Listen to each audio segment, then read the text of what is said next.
स्वागत आहे। आज आपण मोड आलेली मटकीची भाजी करणार आहे। मी पावशर मटकी भिजायला घातली होती, तिला अशा प्रकारे हे मोड आलेली आहे। ही मी आता धुवून घेऊन प्लेटमध्ये काढली आहे। आता आपण ती भाजी बनवूया।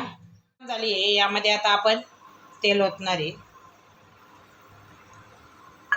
अर्धा चमचा आपण मोहरी घालणार आहे। मोहरी चांगली तडतडून द्यायची, आपल्याला कच्ची ठेवायची नाही आहे। अर्धा चमचा जिरे घालणार आहे। त्यानंतर आपण यामध्ये लसूण आल्याची पेस्ट केलेली आहे मी ती टाकणार आहे। आता नंतर यामध्ये कढीपत्ता पण घालणार आहे आपण। कांदा घालणार आहे।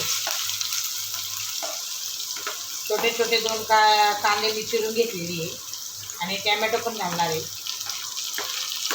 आता हे जे आहे आपण टोमॅटो आणि कांदा मऊ होईपर्यंत परतून देणार आहे। कांदा लालसर होऊन द्यायचा आहे आपल्याला आणि टोमॅटो इथे मऊ होईपर्यंत चांगलं परतून द्यायचं आहे। आता आपण मटकी घालणार आहे। आपला कांदा व्यवस्थित असा परतून झाला आहे। आता ही मटकी घालणार आहे आपण। ही चांगली अशी परतून द्यायची आपल्याला। आपण सगळे शेंगदाणे घालणार आहे। आता आपण हे पण यामध्ये असे परतून घ्यायचे। सगळे शेंगदाणे घालायचे। तुम्ही शेंगदाणे टाकून बघा भाजीला, अशी बघा म्हणजे भाजी कशी छान होते। सर्वजण आवडीने खातील अशी भाजी ही तयार होते।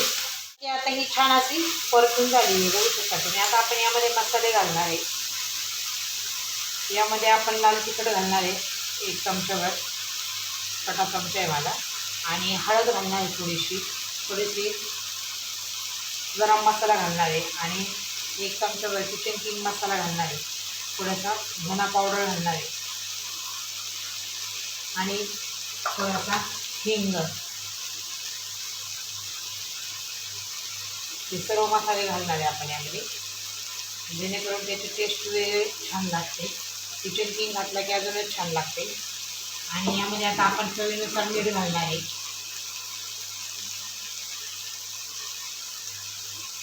सर्व आपण हे चांगले असे परतून घेणार आहे।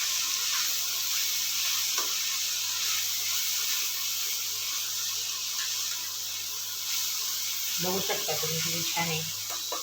भाजीला वाफ देऊन घेणार आहे। 5-1 मिनटं वाफ देणार आहे। आपली भाजी ही झाली आहे तयार, शिजली आहे आपली पूर्ण भाजी। थोडासा शेंगदाण्याचा कूट घालणार आहे, थोडासाच घालायचा आहे। 2 चमचे घातले आहे मी। आता आपण हाण्यामध्ये मिक्स करून घेऊया। आपण सगळं शेंगदाणे घातले आहे त्याच्यामुळे शेंगदाण्याचा कूट थोडाच घातला आहे।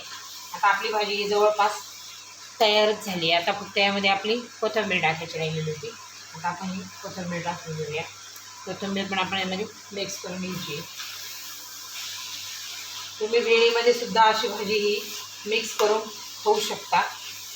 मुलांच्या टिफिनसाठी सुद्धा तुम्ही तयार करून देऊ शकता। अशी छान भाजी होती आणि झटपट होती। झटपट अशी ही आपली मटकीची भाजी तयार झाली आहे, बघू शकता तुम्ही। माझे व्हिडिओ बघण्यासाठी तुम्ही माझ्या चॅनलला सबस्क्राईब करा आणि नवीन व्हिडिओ असतात माझे ते बघण्यासाठी माझ्या चॅनलला सबस्क्राईब करा, लाईक करा, शेअर करा आणि व्हिडिओ बघितल्याबद्दल धन्यवाद।